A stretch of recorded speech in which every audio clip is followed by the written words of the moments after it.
ನಮಸ್ಕಾರ. ಅಂತಾರಾಷ್ಟ್ರೀಯ ಬಾಹ್ಯಾಕಾಶ ಕೇಂದ್ರದಲ್ಲಿರುವಂತಹ ಸುನಿತಾ ವಿಲಿಯಮ್ಸ್ ಮತ್ತು ಬುಚ್ ವಿಲ್ಮರ್ ವಾಪಸ್ ಆಗೋದು ಯಾವಾಗ? ಈ ಪ್ರಶ್ನೆಗೆ ಕೊನೆಗೂ ಉತ್ತರ ಸಿಗ್ತಾ ಇದೆ. ಬರೋಬ್ಬರಿ 9 ತಿಂಗಳಿನಿಂದ ಅವರು ಅಲ್ಲೇ ವಾಸವಾಗಿದ್ರು. 8 ದಿನಕ್ಕೆ ಅಂತ ಹೋದಂಥವರು ಇಷ್ಟು ಸುದೀರ್ಘ ಕಾಲ ಅಲ್ಲೇ ಇದ್ದದ್ದು ಎಲ್ಲರ ಆತಂಕಕ್ಕೆ ಕಾರಣ ಆಗಿತ್ತು. ಯಾಕಂದ್ರೆ ಅಲ್ಲಿಂದ ವಾಪಸ್ ಆಗುವಂಥದ್ದು ತಾಂತ್ರಿಕ ದೋಷದ ಕಾರಣದಿಂದಾಗಿ ಸಾಧ್ಯ ಆಗ್ತಾ ಇರಲಿಲ್ಲ. ಆದರೆ ಈಗ ಕೊನೆಗೂ ಅದು ಯಶಸ್ವಿ ಆಗುವಂತಹ ಒಂದು ಸಮಯ ಬಂದು ನಿಂತಿದೆ. ಯಾಕಂದರೆ ಅವರು ಕ್ರೂಟನ್ ಕಾರ್ಯಾಚರಣೆಯಲ್ಲಿ ಫಾಲ್ಕನ್ 9 ರಾಕೆಟ್ ಡ್ರ್ಯಾಗನ್ ಬಾಹ್ಯಾಕಾಶ ನೌಕೆಯನ್ನು ಹೊತ್ತೊಯ್ದಿದೆ. ಅದು ಶನಿವಾರ ಬೆಳಿಗ್ಗೆ 4:33ಕ್ಕೆ ಉಡಾವಣೆಯಾಗಿದೆ, ಯಶಸ್ವಿಯಾಗಿ ಉಡಾವಣೆಯಾಗಿದೆ.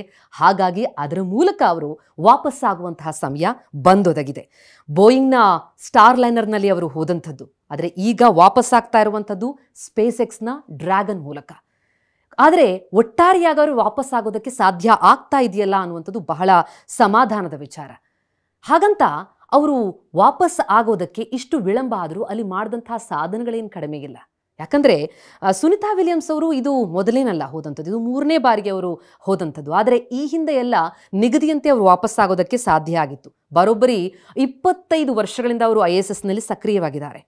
ಅಲ್ಲಿ ಅವರು ಮಾಡಿದಂತಹ ಸಾಧನೆ ಇದೆಯಲ್ಲ, 900 ಗಂಟೆಗಳ ಸಂಶೋಧನೆ ಅವರು ಒಟ್ಟಾರೆಯಾಗಿ ಮಾಡಿದ್ದು. ಹಾಗೆ 150ಕ್ಕೂ ಹೆಚ್ಚು ವೈಜ್ಞಾನಿಕ ಪ್ರಯೋಗಗಳನ್ನು ಮಾಡೋದರಲ್ಲಿ ಸುನಿತಾ ವಿಲಿಯಮ್ಸ್ ಯಶಸ್ವಿಯಾಗಿದ್ದಾರೆ. 600ಕ್ಕೂ ಹೆಚ್ಚು ದಿನಗಳ ಕಾಲ ಅವರ ವಾಸ ಆಗತ್ತೆ. ಯಾಕಂದರೆ ಈ ಬಾರಿ ಅವರದ್ದು ಬಹಳ ವಿಳಂಬ ಆಯಿತು. 62 ಗಂಟೆಗಳ ಬಾಹ್ಯಾಕಾಶ ನಡಿಗೆಯನ್ನ ಮಾಡೋದರಲ್ಲಿ ಯಶಸ್ವಿಯಾಗಿದ್ದಾರೆ ಸುನಿತಾ ವಿಲಿಯಮ್ಸ್. ಹಾಗಾಗಿ ಸಾಧನೆಯ ಪಟ್ಟಿ ದೊಡ್ಡದಿದೆ. ಎಲ್ಲರ ಚಿತ್ತ ಈಗ ಬಾಹ್ಯಾಕಾಶದತ್ತ ನೆಟ್ಟಿರುವಂಥದ್ದು. ಹಾಗೆ ಅಲ್ಲಿ ಅವರೊಂದು ಬಹಳ ಮಹತ್ತರವಾದಂತಹ ಒಂದು ಕೆಲಸವನ್ನು ಮಾಡಿದ್ದಾರೆ. ಬಾಹ್ಯಾಕಾಶವನ್ನು ಸ್ವಚ್ಛಗೊಳಿಸಂತಹ ಸಾಧನೆ, ಆ ಕೀರ್ತಿ ಸುನಿತಾ ವಿಲಿಯಮ್ಸ್ ಅವರಿಗೆ ಸಲ್ಲುತ್ತೆ. ಯಾಕಂದರೆ ಬಹಳಷ್ಟು ಕಸವನ್ನು ಅಲ್ಲಿಂದ ಭೂಮಿಗೆ ಕಳಿಸೋದಕ್ಕೆ ಅವರು ಸಹಾಯ ಮಾಡೋದಕ್ಕೆ ಮುಂದಾದರು. ಹಾಗೆ ಬಾಹ್ಯಾಕಾಶದಲ್ಲಿ ತೋಟಗಾರಿಕೆ ಅದನ್ನೂ ಕೂಡ ಮಾಡಿ ಯಶಸ್ವಿಯಾಗಿದ್ದಾರೆ ಸುನಿತಾ ವಿಲಿಯಮ್ಸ್. ಹಾಗಾಗಿ ಜೂನ್ 5, 2024ಕ್ಕೆ ಸ್ಟಾರ್ ಲೈನರ್ನಲ್ಲಿ ಬಾಹ್ಯಾಕಾಶ ಕೇಂದ್ರಕ್ಕೆ ತಲುಪಿದಂಥವರು ಈಗ ಕೊನೆಗೂ ವಾಪಸ್ಸಾಗುವಂತಹ ದಿನ ಹತ್ತಿರವಾಗ್ತಾ ಇದೆ. ಮಾರ್ಚ್ 20ಕ್ಕೆ ಅವರು ವಾಪಸ್ ಆಗಬಹುದು ಅಂತ ಹೇಳಿ ಅಂದಾಜಿಸಲಾಗಿದೆ. ಪದೇ ಪದೇ ತಿಂಗಳಾದಂತರ ತಿಂಗಳ ಈಗ ಬರ್ಬೋದು, ಈಗ ವಾಪಸ್ ಆಗ್ಬೋದು ಅಂತಲೇ ಕಾಯ್ತಾ ಇದ್ರು ಜನ. ಎಲ್ಲರ ಚಿತ್ತ ಬಾಹ್ಯಾಕಾಶದತ್ತ, ಆ ಕೇಂದ್ರದತ್ತ ನೆಟ್ಟಿತ್ತು. ಹಾಗೆ ಸ್ಪೇಸ್ ಎಕ್ಸ್ ಮೂಲಕ ಅವರು ಫೆಬ್ರವರಿಯಲ್ಲಿ ಬರ್ತಾರೆ ಅನ್ನುವಂಥ ಮಾತಿತ್ತು. ಅದು ಕೂಡ ಸಾಧ್ಯ ಆಗಿರಲಿಲ್ಲ. ಮತ್ತೆ ಮೊನ್ನೆ ಬುಧವಾರ ವಾಪಸ್ ಆಗ್ತಾರೆ, ಬುಧವಾರ ಅಲ್ಲಿಂದ ಉಡಾವಣೆಯಾಗುತ್ತೆ ಇಲ್ಲಿಂದ ನೌಕೆ ಅಂತ ಹೇಳಲಾಗ್ತಾ ಇತ್ತು. ಆದರೆ ಅಲ್ಲೂ ಕೂಡ ಸಮಸ್ಯೆ ಆಯಿತು. ಆದರೆ ಈಗೆಲ್ಲ ಸಮಸ್ಯೆಗಳು ನಿವಾರಣೆಯಾಗಿ ಯಶಸ್ವಿಯಾಗಿ ಈಗ ನೌಕೆ ಉಡಾವಣೆಯಾಗಿದೆ. ಈಗ ಅದರ ಮೂಲಕ ವಾಪಸ್ ಆಗ್ತಾ ಇದ್ದಾರೆ. ಹಾಗೆ ಈ ಕಾರ್ಯಾಚರಣೆಯಲ್ಲಿ ಒಟ್ಟಾರೆ 4 ಸಿಬ್ಬಂದಿಯನ್ನ ISS ಕಳಿಸಿರುವಂಥದ್ದು.